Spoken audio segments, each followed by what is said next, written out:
잘 됩니다. 할렐루야.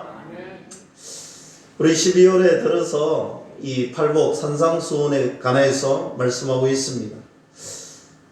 지난주까지 네 가지의 복을 제가 말씀해 드렸습니다. 첫 번째 복은 심령이 가난한 자는 복이 있다. 둘째는 애통해하는 자가 복이 있었고, 그 다음은 온유한 자가 복이 있었지요. 그리고 네 번째는 의에 줄이고 목마른 자가 복이 있다라고 말씀을 드렸습니다. 여러분, 이 8가지 복 중에 이 4가지 복과 그리고 오늘부터 이어질 4가지 복은 어떤 차이가 있느냐 하면, 우리가 지금까지 배워왔던 4가지 복은 내적인 복이었습니다. 내적인 복. 그러면 반대로 네 번째는 이 내적인 복 4가지가 나타나는, 외형적으로 나타나는 열매. 오늘 이 4가지 복과 앞으로 계속해서 전할 이 4가지의 복은 서로 연결되는 복이에요. 다시 말씀드리면, 심령이 가난한 자는 또다시 어떤 복을 받느냐면, 오늘 우리가 말씀을 나눌 거예요. 긍휼히 여기는 자가 될 수 있습니다. 그리고 애통하는 사람, 죄에 대해서 애통하는 사람은 6번째, 마음이 청결해지는 복을 얻게 되는 것입니다. 그리고 온유한 자가 받는 복, 온유한 자는 어떤 복을 받게 되느냐? 화평케 되는 사람의 복을 받을 수가 있다. 그리고 끝으로 의에 줄이고 목마른 자는 어떤 복을 받느냐? 의 때문에, 하나님의 의 때문에 핍박당하여도 능히 감당할 수 있는 은혜의 복이 주어진다. 그래서 이 4가지의 복, 우리가 배웠던 이 4가지 복을 내적인 원리라고 이야기한다면, 이제 계속해서 오늘부터 말씀드리는 이 4가지 복은 이 내적인 원리에 나타나는 우리의 삶의 실천적인, 우리의 삶 가운데 저와 여러분들이 받을 수 있고 나타나야 되는 복이다. 그래서 오늘 본문 말씀, 우리가 겉으로 드러나는 복, 어떤 복을 받아야 되느냐? 겉으로 나타나야 되는 복, 첫 번째 복이 긍휼히 여기는 자가 복이 있다. 오늘 긍휼히 여기는 자가 복이 있다라고 합니다. 우리가 이 말씀 들을 때 너무 자주 듣는 말이라고 당연하게 받아들이잖아요. 당연한 이야기잖아요. 긍휼히 여기는 자, 우리는 당연하게 받아들이는데, 여러분, 중요한 것은 이 말씀을 들었던 당시에는 어떠했을까? 오늘 예수님 시대에, 오늘 산상에 예수님의 제자들이, 수많은 무리들이 나왔습니다. 예수님이 이제 이야기하는 거예요. 긍휼히 여기는 자가 복이 있다. 우리는 별로 느낌이 없고 당연한 말인데, 당시에는 굉장히 쇼킹한 이야기였어요. 왜 쇼킹한 이야기였냐면, 당시에는 로마 시대였죠. 로마 시대 정신이라는 게 있잖아요. 마치 우리가 일본 이야기하면 치를 뜨는 것처럼 로마 시대의 정신, 로마 시대에 주는 단어의 의미, 이런 것들이 있는 거예요. 로마 철학, 로마 시대, 그것이 무엇이냐면 심이라는 철학이었습니다. 심의 철학에 있어서 이 긍휼이라는 것은 실제로 전혀 사용되지 않는 그런 단어였습니다. 심지어 어떤 철학자는 이 긍휼을 어떻게 표현했냐면 영혼의 질병이다. 오늘 영혼의 질병이다. 말 그대로 병을 가진 사람이라는 거예요. 당시에는 이 말을 전혀 사용하지도 않았을 뿐더러 이 말이 주는 의미가 너무 좋지 않았기에, 너무 싫은 단어였기에, 당시에 이 말을 들었던 수많은 사람들은 문화적인 충격, 시대 정신적인 충격이 다가올 수밖에 없는 것입니다. 그런데 우리 예수님께서 산상의 제자들을 불러놓고 이 말을 하는 거예요. 긍휼히 여기는 자가 복이 있다라고 말씀하시는 것입니다. 그러면 이 긍휼이라는 것이 무엇인가? 거기에 대해서 이야기를 나눠봐야 되겠죠. 이 긍휼이라는 것은 무엇이냐? 우리는 이 긍휼의 단어를 찾기 위해서 예수님께로, 예수님의 삶으로 다시 한 번 더 여행을 떠나봐야 할 것입니다. 예수님은 예수님의 삶을 통하여서 우리에게 말씀해 주시는 것이 있는데, 그것은 바로 예수님의 삶 자체가 긍휼의 삶이었다. 예수님은 긍휼이라는 것을 풍성히 가졌던 하나님이시고 인간적인 참 인간이셨다. 그래서 예수님은 긍휼을 참 많이 베푸셨어요. 어떻게 베푸셨느냐? 여러분 알다시피 예수님이 지나가시다가 병이 드는 환자를 만나면 그냥 지나치신 법이 없으시잖아요. 어려운 사람을 만나면 그냥 못 지나치시잖아요. 예수님은 연약한 사람을 만나고 질병이 있는 사람을 만났을 때 그냥 못 본 척 지나친 적이 한 번도 없으신 분이 우리 예수님이셨다. 수많은 병자들에게 직접 다가가셔서 그 질병을 어루만져 주시고 그 마음을 어루만져 주시고 고쳐 주셨다는 사실을 우리가 너무나 잘 알고 있습니다. 여러분, 심지어 창녀도 외면하시지 않으셨어요. 민족의 고열을 뽑아먹는 세리도 예수님은 지나치지 않으셨습니다. 손가락질 받는 그들을 향하여서 어루만져 주시고 찾아가 주시고 만나 주시고 사랑으로 긍휼로 어루만져 주셨다. 믿을 수 있기를 주님의 이름으로 간절히 축원합니다. 한 번은 주님이 길 가시는데 장례 행렬이 지나가고 있어요. 이 장례 행렬이 지나가면 보통 사람들은, 우리는 그렇지요. 길 가다가 장례차가 지나가면 오늘 또 하나님께서 누군가를 부르셨구나 하고 지나치잖아요. 그런데 오늘 이 장례 행렬이 지나갈 때에 이 장례 행렬에 죽은 사람이 아들인데 그 어머니는 남편도 죽었다는 것입니다. 남편도 잃어버리고 지금 자식도 잃어버렸다는 것입니다. 여러분, 그 어머니의, 그 아내의 마음이 얼마나 가슴이 아팠을까요? 우리는 보통 지나칠 수밖에 없고 그냥 못 본 척 하잖아요. 그런데 예수님은 못 본 척 하시지 않았습니다. 지나가시지 않았습니다. 주목하셨더라. 장례 행렬을 주목하시고 예수님은 동일하게 그 여인의 마음과 같이 아파하셨다. 그 여인의 마음과 같이 아파하셨던 것입니다. 예수님 마음에 긍휼이 가득했기 때문에 예수님은 그 장례 행렬의 주인인 그 여인을 동일하게 마음 아파하시고 불쌍히 여겨주시고 긍휼히 여겨주셨습니다. 이제 저 여인은 남편도 없습니다. 이제 저 여인은 아들도 없습니다. 이제 누구 하나 돌봐줄 사람이 없는 사람, 그 사람을 보면서 마음 아파하셨습니다. 앞으로의 삶을 캄캄한 그 시간을 걱정하셨습니다. 그걸 생각하니까 예수님 마음이 너무 아프셨는 거예요. 예수님 마음이 너무 아프시니까 여러분 알다시피 예수님이 그 죽은 아들의 간에 손을 얹으시고 기도하셨어요. 그랬더니 죽은 아들이 살아난 것입니다. 우리는 단순히 죽은 아들이 살아났다 이렇게 말하고 지나칠 문제가 아니라는 사실입니다. 단순히 예수님이 기도하니까 살아났다 이것이 아니라는 것입니다. 예수님은 그 마음 자체가 긍휼하신 분, 그 긍휼이 풍성하신 분, 주님의 그 긍휼의 마음을 우리가 알아야 된다는 것입니다.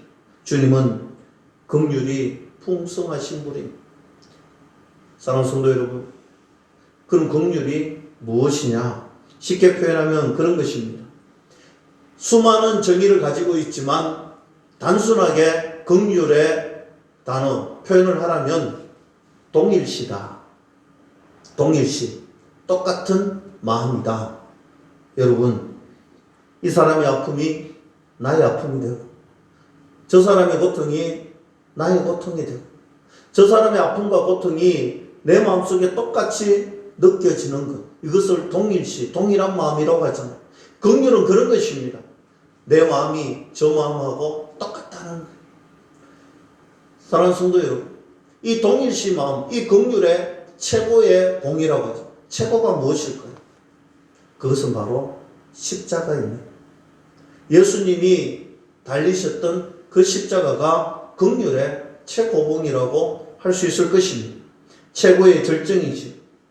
이 긍휼의 최고의 절정. 예수님 말씀하십니다. 너가 나고 내가 너다는 것입니다. 내가 죽는 것이 너가 죽는 것이고 내가 살아난 것이 너희들이 살아나는 것이다. 오늘 예수님이 십자가에서 그것을 말씀하시는 거예요. 우리를 너무 긍휼히 여겨주시고 너무 사랑하여 주셔서 예수님이 십자가에서 우리에게 말씀하시잖아요. 내가 죽는 것이 너가 죽는 것이다.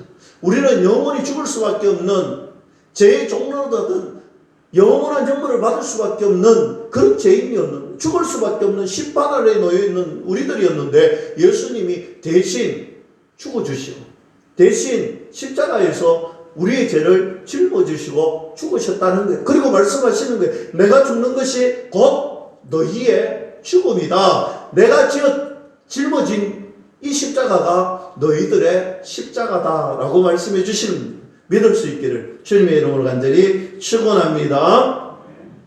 수많은 사람들이 예수님 당시에 수많은 사람들이 여러분 이 로마 시대의 철학에 접해있던 수많은 정말 세상에 있던 수많은 사람들이 이 긍휼이 영혼의 질병이라고 생각하고 이야기할지라도 오늘 이 산상에 나온 예수님이 제자들에게는 예수님 분명히 이야기하는 거예요. 긍휼은 너희의 복이 된다는 것입니다. 이것은 영혼의 질병이 아니라 하나님이 친히 말씀하시는 거예요. 긍휼히 여기는 자가 복이 있다라는 것입니다. 그래서 수많은 세상의 사람들은 영혼의 질병이라고 말하는 그것을 이곳에 올라온 예수님의 제자들은 예수님 말씀에 순종하고 그들의 마음속에 긍휼히 여기는 마음을 가졌다. 아멘이시죠? 오늘 우리도 마찬가지인 거예요. 오늘 이 시간 세상에 수많은 시대 정신이 있고 문화 정신이 있고 세상에서 주는 수많은 학문이 있지만 그러나 그 학문을 따라가는 자가 우리가 아니라는 것입니다. 우리는 하나님의 말씀을 따라가고 하나님의 말씀에 순종하는 것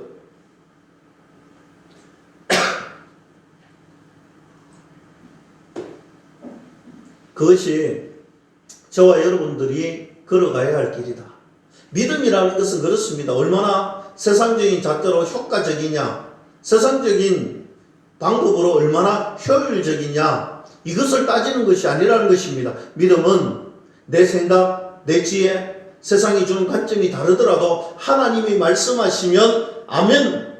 하나님의 말씀이라면 아멘.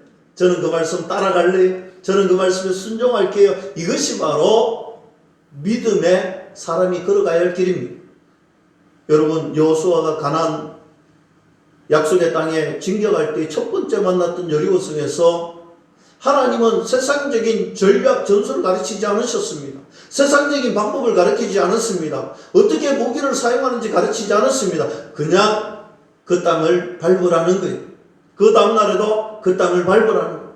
그리고 마지막 날에 함성을 지르라는 거예요. 여러분 세상에 잣대를 가지고 군사적인 훈련을 가지고 어떻게 하려고 했던 것이 아닙니다. 그저 하나님의 말씀이니까 내 생각과 내 방법과는 전혀 다르지만 나는 이해되지 않지만 나는 하나님의 말씀이라면 순종하겠습니다 할 때에 하나님의 사람들이 만나는 것이 있습니다. 그것이 바로 은혜의 경험입니다. 하나님의 믿음의 신비를 만날 수가 있고 발견할 수가 있습니다. 저와 여러분들도 그런 것이죠. 하나님의 말씀이라면 아멘하고 이문을 났으면 무엇을 해야 되죠? 아멘한 말씀을 실천하는 거예요. 오늘 심령이 가난한 자가 복이 있는데 어떤 복이 있느냐? 긍휼히 여김을 긍휼의 여김의 복을 실천할 수 있는 사람이 될 수가 있다라는 것입니다. 여러분 이 긍휼이라는 단어가 구약시대에 가면 그 근원이 무엇으로 나오느냐 하면 헤세드라는 단어로 나옵니다. 헤세드. 이 헤세드라는 단어는 굉장히 중요합니다. 이 헤세드라는 단어를 추적해보면 사랑이라는 단어가 나오죠. 즉 긍휼을 추적해 가보면 그 근원적인 모습은 바로 사랑이라는 것입니다. 긍휼보다 더 큰 개념이 사랑인데, 어쨌든 이 사랑이란 말과 동일시되는 것이 긍휼인데, 이 사랑은 그냥 단순한 사랑이 아니라 언약적 사랑, 언약적 사랑, 다시 말씀드리면 신실한 사랑이 하나님이 우리에게 약속해 주신 사랑. 여러분, 설명하기가 참 어렵지만 그냥 이렇게 제가 표현해 보았습니다. 여러분, 하나님께서 감정적으로 사랑하신다면 어떤 결과가 나타날까요? 하나님이 우리를 사랑하시는데 감정적으로 사랑하면 하나님을 사랑하는 사람을 사랑하겠죠. 반대로 하나님을 배반하면, 하나님을 거역하면, 하나님의 말씀을 듣지 않으면 어떨 것 같아요? 생각만 해도 끔찍하잖아요. 하나님의 사랑은 감정적인 사랑이 아니라 언약적인 사랑, 신실하신 사랑이다. 하나님은 상황에 따라서 하나님의 사랑이 바뀌지 않는다라는 것을 말씀드리고 싶은 거예요. 다시 말씀드립니다.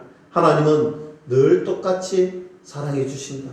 한결같이 사랑해 주신다. 우리가 무엇을 하든 어떻게 하든 상관없이 하나님은 저와 여러분들을 사랑해 주시는 거예요. 이것이 바로 헤세드의 사랑입니다. 우리가 등을 보이더라도 주님 우리를 사랑해 주십니다. 우리가 주님을 배반하더라도 주님은 우리를 사랑해 주십니다. 우리는 주님 앞에 거짓말하고 등에 칼을 꼽아도 우리 주님은 우리를 끝까지 사랑해 주시는 거예요. 이것이 바로 주님이 우리를 사랑하는 헤세드의 사랑입니다. 바로 이 사랑, 이 긍휼하심을 우리가 주님으로부터 받았기 때문에, 이 사랑을 이 긍휼을 우리가 받았기 때문에 우리도 긍휼히 여김을 할 수가 있는 것입니다. 우리가 세상을 향하여서 사랑을 할 수가 있는 것입니다. 내 원수조차도 내 몸과 같이 사랑할 수가 있는 것입니다. 주님은 말씀합니다. 긍휼히 여기는 자가 복이 있다. 긍휼히 여기는 자가 복이 있다. 여러분, 1만 달란트의 빚진 자의 비유의 말씀 우리가 자주 듣잖아요. 제가 오늘 자주 듣는 그 말씀을 다시 한 번 더 말씀을 드리려고요. 여러분, 1만 달란트 하면 이 달란트의 돈이 우리나라 돈으로 하면 참 쉬울 텐데 얼마나 되는지 잘 피부에 와닿지 않아요. 제가 피부에 와닿을 수 있도록 말씀을 전할게요. 좀 놀라셔야 됩니다. 여러분, 1만 달란트, 일단 1만을 떠나서 1달란트를 먼저 제가 설명을 해드리겠습니다. 1달란트는요 6,000일 동안 우리 교회에서 우리 김대학 집사님처럼 저 장정 열심히 일하시는 훌륭한 분 6,000일 동안 한 푼도 쓰지 않고 매일 출근해서 돈을 모으면 바로 1달란트를 모을 수가 있는 거예요. 여러분, 6,000일 크니까 며칠인지 계산이 잘 안 되지요. 연도로 바꿔드리겠습니다. 6,000일은 16년입니다. 16년. 자, 16년 동안 꼬박 먹지도 마시지도 쓰지도 않고 일해야 벌 수 있는 돈이 몇 달란트라고요? 1달란트. 그러면 1만 달란트는 얼마나 일해야 될까요? 16년에 곱하기 1만 해보십시오. 몇 년입니까? 계산이 잘 안 되지요. 16만 년. 우리 사실 100년 넘어가면 잘 이해가 안 되는데 16만 년.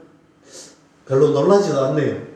16만 년을 사용할 수 있는, 더 일을 해야 벌 수 있는 금액. 그러면 내 아들이 일하고 또 그의 아들이 일해야 되는데 그 세대를 70년이 한 세대라고 잡는다면 몇 세대를 거쳐야 돈을 갚을 수 있느냐면요, 우리 자녀들 2300세대가 열심히 일해야 갚을 수 있는 돈이 한 푼도 쓰지 않고 갚아야 되는 돈이 얼마라고요? 1만 달란트.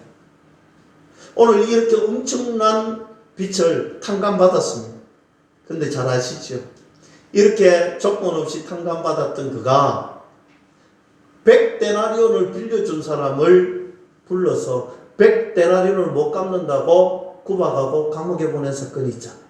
여러분 100데나리온은 금액이 얼마냐? 1데나리온은 1일 동안 일한 금액이에요. 그럼 100데나리온은 100일이잖아요. 100일 동안 일하면 갚을 수 있는 금액.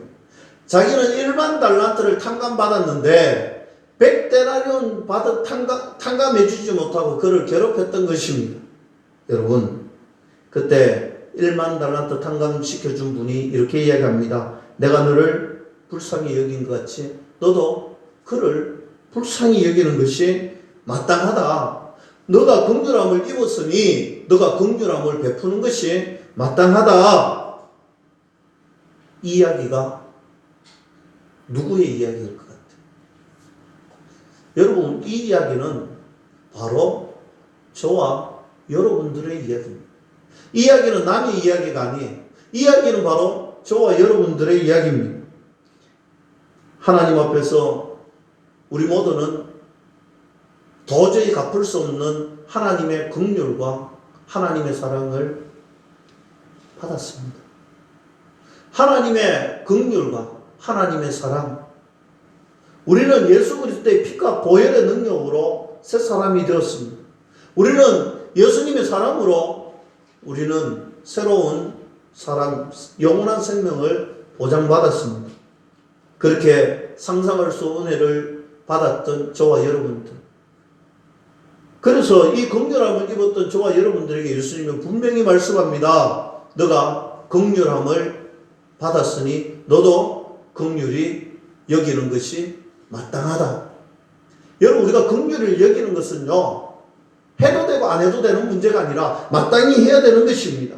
이 긍휼히 여기는 것은 하나님의 자녀라면 구별된 성도라면 하나님을 믿는 예수님을 믿는 십자가의 분명이라면 반드시 해야 되는 것이 긍휼인 것입니다.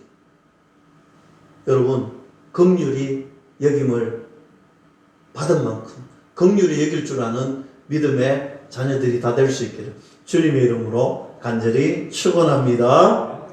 그럼 저는 오늘 간단하게 이 긍휼의 실천을 어떻게 해야 되느냐 세 가지의 말씀을 드리고 말씀을 마치려고 합니다. 첫째, 우리는 구체적으로 긍휼을 여기는 방법이 무엇이냐? 용서라는 것입니다. 용서.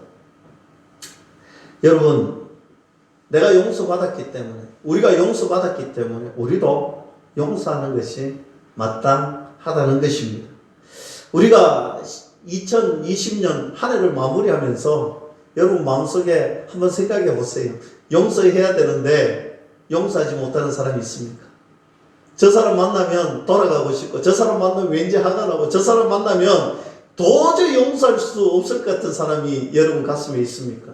2020년도가 지나가기 전에 여러분들 먼저 손 내미시고 그 영혼, 그 마음을 용서하는 그런 우리 믿음의 성도님들이 다 될 수 있기를 다시 한번 주님의 이름으로 간절히 축복합니다. 해도 되고 안 해도 되는 것이 아니라 반드시 해야 되는 것입니다. 다니엘서 9장 9절 말씀에 보면 우리 하나님께서는 긍휼과 용서하심이 있사오니 했습니다. 여러분 긍휼과 용서는요 뗄래야 뗄 수 없는 관계라는 것입니다. 긍휼하면 용서가 따라가는 것입니다. 긍휼이 가면 용서가 따라가야 된다는 것을 분명하게 말씀하고 있습니다.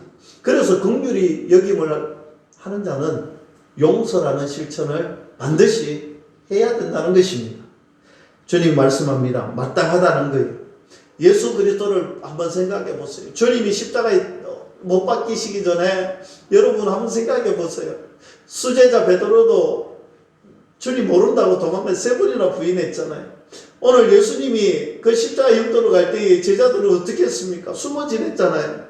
어느 한 사람 나서지 못했잖아요. 세상 사람들은 어떻게 했습니까? 그 십자가에 참가 여러분 그 옷자쪽 빼뜨려갖고 그 건장하셨던 예수님이 엘리 엘리 여러분 어찌하여 나를 버리셨나이고 고통 시름 속에 있을 때에도 우리는 어떻게 했습니까? 여러분, 그 주님이 그 사랑으로 우리에게 긍휼을 베풀어 주셨습니다.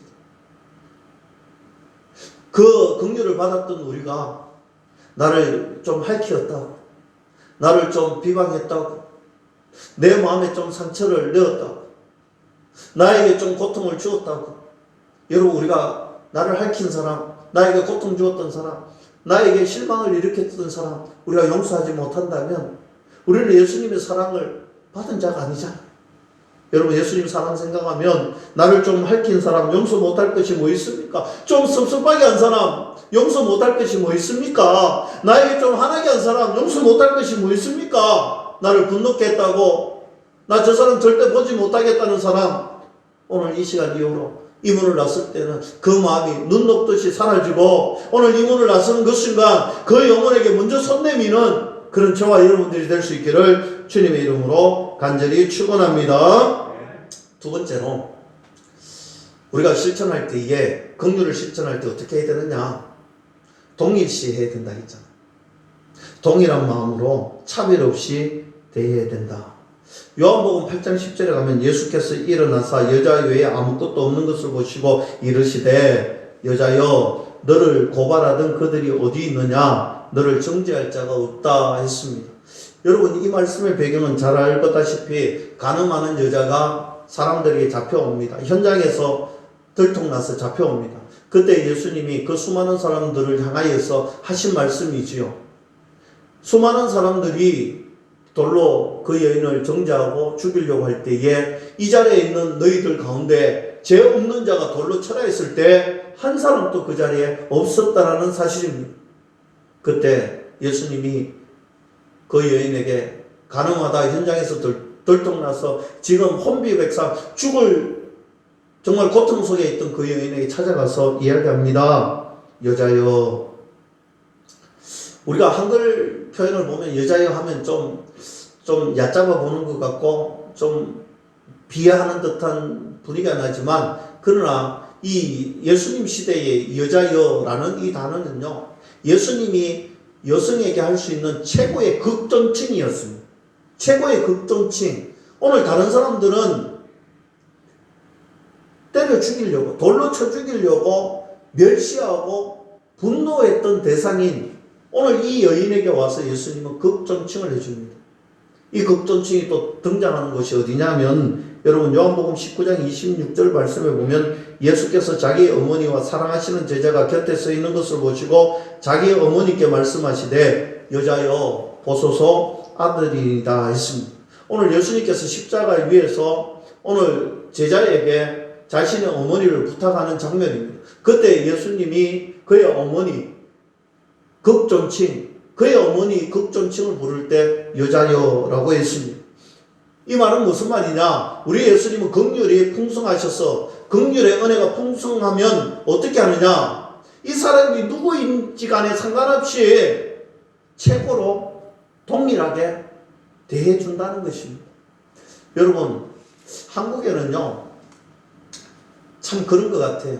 요즘은 많이 사라졌지만 호텔에 좋은 외제차 가지고 가면요 발레 파킹을 해주고 문을 열어주고 하는데, 여러분 요즘은 어떤지 모르겠지만 예전에는 저 티커 같은 거 타고 가면요 여기는 당신 차가 될 때가 아닙니다 고 빨리 쫓아내잖아요. 차만 보고 사람을 차별하고, 여러분 옷 입은 것으로 차별하고, 사람이 생김새로 차별하고, 저 사람이 얼마나 권력이 있는지 얼마나 학력이 뛰어난지 이런 걸로 차별하잖아요. 교회 안에서도 우리 교회는 한 사람도 없는 것 같아요. 이럴 때 아멘 하셔야죠. 아멘이시지요? 우리는 차별 안 하잖아요. 교회에서 차별하면 안 돼. 교회에 부자가 오든 가난한 사람이 오든, 저 사람이 학력이 뛰어나든 저 사람이 못 배웠든, 여러분 그런 것이 중요한 것이 아니잖아요. 예수님은 똑같이 대해주셨습니다. 우리 교회도 누구를 대하든지 누구를 만나든지 똑같이 동일시하게 그렇게 실천할 수 있는 긍휼의 마음을 가지시기를 주님의 이름으로 간절히 축원합니다. 끝으로 우리 긍휼을 어떻게 실천해야 되느냐? 구제에 힘써야 된다. 여러분 구제를 할 때는 아낌없이 해야 됩니다. 온 마음으로 해야 되는 거예요. 온 정성으로 해야 되는 거예요. 구제할 때 이런 말이 있습니다. 이 주머니에 손을 넣어서 만지작 이게 500원짜리인지 100원짜리인지 이쪽 손에 넣어서 만져보는데 이것이 1000원짜리인지 5000원짜리인지 만원짜리인지 5만원짜리인지 그렇게 찾아서 인색하게 헌금하면 구제하면 주님이 그것은 구제가 아니고 뭐라고 할까요? 그것은 벌금이다. 구제가 아니고 벌금이다. 구제하면서 인색하게 하면 안 된다는 것을 말씀드리는 거예요.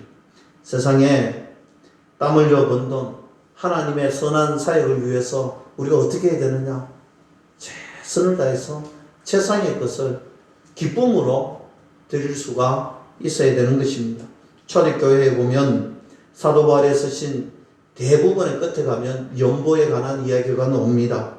바울은 가는 데마다 돈을 모았습니다. 왜냐하면 구제를 위한 연보를 했지요. 예루살렘 교회가 너무 어려웠기 때문에 예루살렘 교회에 연보 구제를 하기 위해서 가는 곳마다 이 서신서마다 표현하고 있습니다. 그리고 이야기합니다. 이 구제 왜 하느냐는 것입니다. 그것은 첫째는 모든 교회가 하나의 교회다.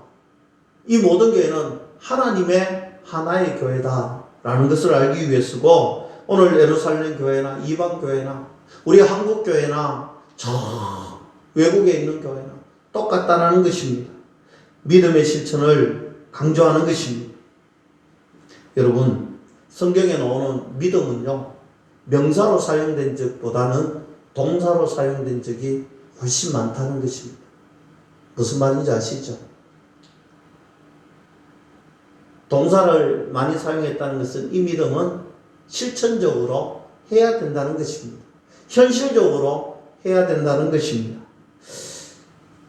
지난 주간 우리가 교회가 형편이 어렵고 많이 힘들지만 우리가 그동안 성경금이 차곡차곡 모여져 있어서 우리 장로님들과 의논해서 올 크리스마스 성탄절에는 이 코로나19로 힘들어하고 있는 곳에, 또 코로나19도 힘든데 너무 힘든 일이 생긴 그 선교지 필리핀의 교회를 제가 소개했습니다.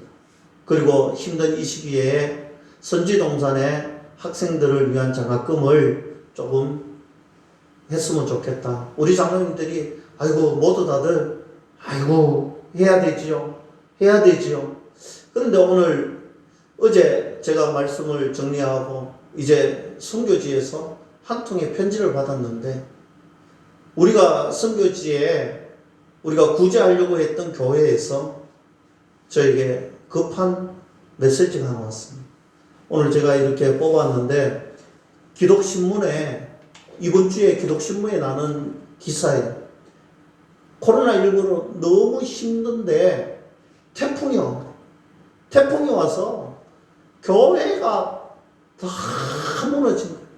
근데 교회만 무너진 것이 아니라 태풍이 오니까 식수가 없는 거예요. 여러분, 우리가 상상도 할 수 없잖아요. 태풍이 오니까 식수가 없어서 필리핀 그 지역에는 생수를 구하고 싶어도 구할 길이 없는 거예요. 그래서 좀 멀리 떨어진 곳에서 첫째는 생수 구할 돈이 없어서 생수를 못 구하고, 지금 교회가 완전히 태풍 때문에 교회 흔적도 없이 그렇게 부서졌대요. 그런데도 불구하고 우리 선교사님이 저에게 편지를 써서 이렇게 이야기를 하더라고요. 목사님, 제가 가지고 있는 모든 생활비와 사비를 들어서 이 생수를 사서 보급하는데도 여의치 않다는 거예요. 저들에게 지금 줄 수 있는 것은 그리스도의 사랑과 생수라는 거예요. 얼마나 가슴이 아픈지. 우리는 코로나19로 이 예배 드리는 것 비대면으로 20명밖에 지금 드리지 못해서 교회에 오고 싶어도 오고도 지금 돌아가서 이 예배당에서 예배 드리지 못하는 이런 현실에 안타까워하고 있는데, 오늘 이 코로나19를 넘어서 태풍의 피해를 보고 교회가 다 떠나가고 마실 물이 없어서 힘들어하고 있는 그런 교회도 있더라고요. 여러분, 하나의 교회인데 하나님은 우리 한국교회에 이렇게 큰 사랑을 주시고 한국교회 지금 모든 한국교회가 온라인으로 할 수 있을 만큼 이런 엄청난 은혜를 주셨는데 우리가 불평불만만 해서는 안 되겠더라는 것이죠. 우리에게 감사할 조건을 찾아보면 너무 많더라는 거죠. 그럼에도 불구하고 예배 드릴 수 있고 그럼에도 불구하고 영상으로 예배 드릴 수 있고 그럼에도 불구하고 언제든지 우리가 기도할 수 있고 말씀 접할 수 있고 우리가 핸드폰만 있으면 언제든지 말씀 들을 수 있고 그리고 그 말씀 붙들고 살아갈 수 있고 그 말씀을 실천할 수 있는데 우리는 말씀 듣는 것보다 교회 못 나오는 것을 불평불만하고 교회 안에서 예배 못 드는 것을 불평불만하고 내가 말씀 실천하기보다는 수근수근거릴 때가 얼마나 많습니까? 오늘 이 아침에 다시 한 번 더 우리가 주님 앞에 고백합시다.